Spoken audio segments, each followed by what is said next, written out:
2025 জেক্সপো এবং ভোকলেটের সমস্ত রকম আপডেট আজকের এই ভিডিওতে দেব। 2025-এ যে সমস্ত ছাত্রছাত্রীরা জেক্সপো এবং ভোকলেট অ্যাটেন্ড করবে তাদের eligibility criteria, form fill up procedure কবে থেকে চালু হবে, এক্সাম কবে হবে, কাউন্সিলিং প্রসেস এবং ভর্তি সম্পূর্ণ নিয়ে কিন্তু কথা বলবো।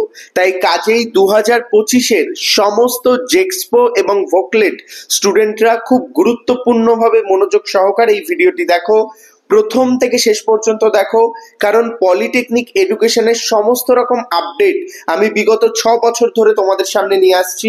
সেই ক্ষেত্রে অলওয়েজ কোয়ালিটি আপডেট নিয়ে এসছি। অবশ্যই আমাদের চ্যানেলটিকে সাবস্ক্রাইব করে ভিডিওটিকে লাইক করে নাও এবং তোমাদের সমস্ত বন্ধুদের মধ্যে ভিডিওটি শেয়ার করে দাও। জেক্সপো ভোকলেট 2025-এর আপডেটে যাবার আগে আরেকটি কথা, যারা এখনো আমাদের হোয়াটসঅ্যাপ এবং টেলিগ্রাম গ্রুপগুলোতে জয়েন করোনি, ডেসক্রিপশন বক্সে লিংক রয়েছে, সেখান থেকে তোমরা আমাদের টেলিগ্রাম চ্যানেল এবং জেক্সপো ভোকলেট অফিসিয়াল হোয়াটসঅ্যাপ গ্রুপে জয়েন করে যেতে পারবে। তো ভিউয়ার্স, আমি সরাসরি 2025 জেক্সপো এবং ভোকলেটের অ্যাপ্লিকেশন প্রসিডিওরের দিকে এগোচ্ছি। আজকে আমি জানুয়ারির শেষ উইকে ভিডিওটি বানাচ্ছি। এখনো পর্যন্ত জেক্সপো বা ভোকলেটের অফিসিয়াল ফর্ম ফিল আপের কোনো রকম ডেট নেই বা অফিসিয়াল ওয়েবসাইটে জেক্সপো বা ভোকলেটের ফর্ম ফিল আপ প্রসিডিওর নিয়ে কিছু বলা হয়নি। সেই মুহূর্তে দাঁড়িয়ে আমি তোমাদের জন্য ভিডিওটি নিয়ে এসেছি এবং তোমাদের অফিসিয়ালি না হলেও আমার পার্সোনাল এক্সপিরিয়েন্স এবং গোপন যে তথ্য সূত্র যেটা আমাদের মাধ্যম থাকে সেই মাধ্যম থেকে জানাচ্ছি, ফেব্রুয়ারির মিড বা ফেব্রুয়ারির এন্ডের মধ্যে তোমাদের অ্যাপ্লিকেশন প্রসিডিওর শুরু হবে। অ্যাপ্লিকেশন প্রসিডিওর শুরু হলেই ভিডিও তোমরা এই চ্যানেলে পেয়ে যাবে, step by step application procedure, এবং অ্যাপ্লিকেশনের সাথে সাথে সমস্ত রকম আপডেট কিন্তু তোমরা এই চ্যানেলে পেয়ে যাবে।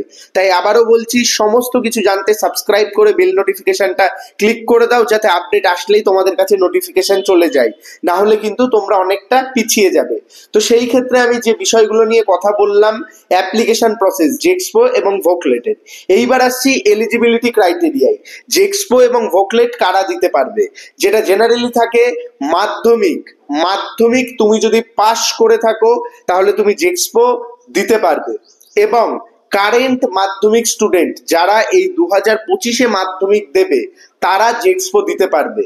কোনো আপার এজ লিমিট থাকে না জেক্সপো পরীক্ষায়, অর্থাৎ এই পরীক্ষায় তোমার বয়স যদি 20, 30, 40, 50 হয়, কোনো আপার এজ লিমিট নেই। লোয়ার এজ লিমিট রয়েছে, যেটা অ্যাজ অন তোমাদের কিন্তু মাধ্যমিক এক্সামিনেশন দেওয়ার যে এলিজিবিলিটি ক্রাইটেরিয়া, অর্থাৎ মাধ্যমিকে তুমি যদি বসতে পারো তাহলে কিন্তু তুমি জেক্সপোতেও বসতে পারবে। তো সেই ক্ষেত্রে সেম তোমাদের এলিজিবিলিটি ক্রাইটেরিয়া রয়েছে। এইবার আসছি সব থেকে কন্ট্রোভার্সিয়াল টপিক জেক্সপো এবং ভোকলেট 2025-এর, সেটা হচ্ছে এবছর জেক্সপো এবং ভোকলেট প্রবেশিকা পরীক্ষা কি আদৌ হবে, বা জেক্সপো এবং ভোকলেট প্রবেশিকা পরীক্ষা কি এবছর কন্ডাক্ট করা হবে, নাকি মাধ্যমিকের নাম্বারের বেসিসে তোমাদের অ্যাডমিশন হবে। তো জেক্সপোর এলিজিবিলিটি ক্রাইটেরিয়া আমি বললাম, ভোকলেটের এলিজিবিলিটি ক্রাইটেরিয়ায় যাব, তার আগে আমি তোমাদের এই বিষয়টা নিয়ে ক্লিয়ার করে দিই। জেক্সপো এবং ভোকলেটের পরীক্ষা আশা করছি এবছরও হবে না, মাধ্যমিকের নাম্বারের বেসিসেই তোমাদের অ্যাডমিশন হবে যারা ফার্স্ট ইয়ার রয়েছে, এবং সেকেন্ড ইয়ার যারা রয়েছে তোমাদের এলিজিবিলিটি ক্রাইটেরিয়াটা আমি সর্বপ্রথম তোমাদের বলে দিই। এলিজিবিলিটি ক্রাইটেরিয়া সেকেন্ড ইয়ারের কিন্তু অনেকভাবে হয়। নাম্বার 1 প্রসেস, তুমি এইচএস ভোকেশনাল যদি করে থাকো, ওয়েস্ট বেঙ্গল স্টেট কাউন্সিলের আন্ডারের ভোকেশনাল যে বোর্ড, সেই বোর্ডের আন্ডারে তুমি যদি এইচএস কমপ্লিট করে থাকো তাহলে তুমি ভোকলেটের জন্য এলিজিবল।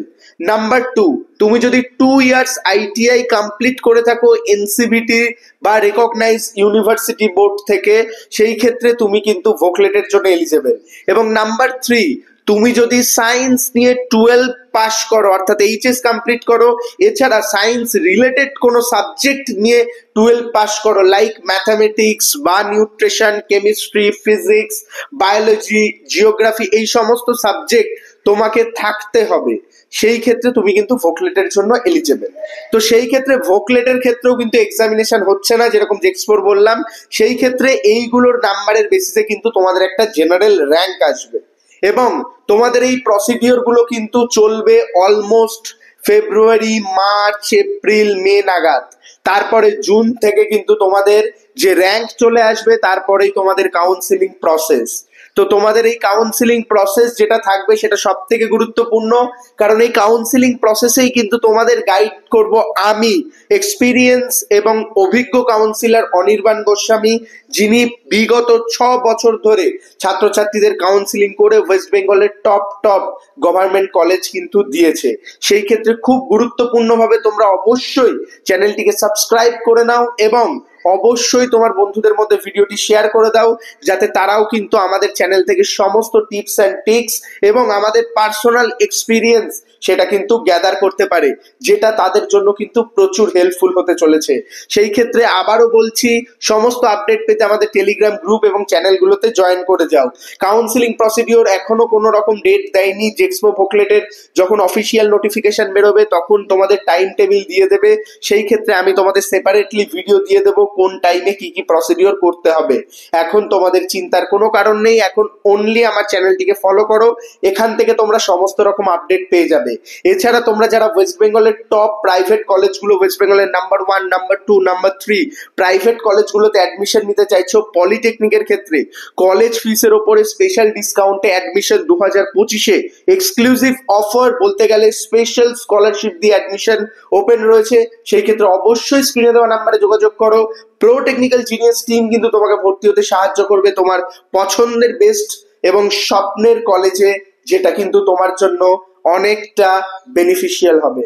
ধন্যবাদ, ভালো থাকো, সুস্থ থাকো, প্রো টেকনিক্যাল জিনিয়াস ইউটিউব চ্যানেলের সাথে থাকো, সকল ইনফরমেশন সবার আগে পেতে থাকো। ধন্যবাদ।